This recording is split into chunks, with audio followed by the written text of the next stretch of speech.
بصراحه ماسوره خرا ضربت. ايه ده وكده هو الفوت النوم بتعملوا ايه؟ ايه القرف ده؟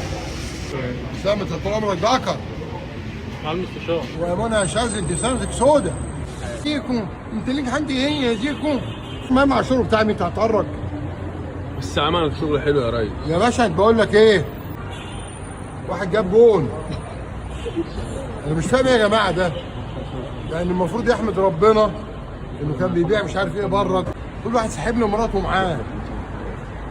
مين النسوان دي؟ ناس كتير هم دول اللي جابوا الاجوان، النسوان دي اللي جابت الاجوان. طبعا. يبقى النسوان دي تتلم في بيوتها. اوعي تنسى يا منى انك انت سبب خراب مصر. انت مش جبتي وائل غنيم قاعد يعيط وتعيطي معاه؟ رئيس امريكا اللي كان ضدنا مش هي؟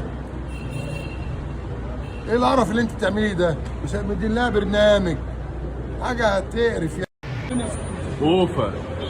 ما دي يسجل مشكلتكم عادي. مشكلة برضه ناحي مع البيت اللي اسمها منى الشاذلي يمشي المشاية دي. بس الاول عايزين يبارك الكابتن ابراهيم حسن اهم حاجه في لهم فرح بنته وربنا يوفقه ويوفقها. انما بصراحه مين نسوان دي؟ كانت فين؟ ايه القرف اللي احنا شايفينه ده؟ وين ديكو؟ انت ليك عندي هي ديكو؟ نعم احط امك.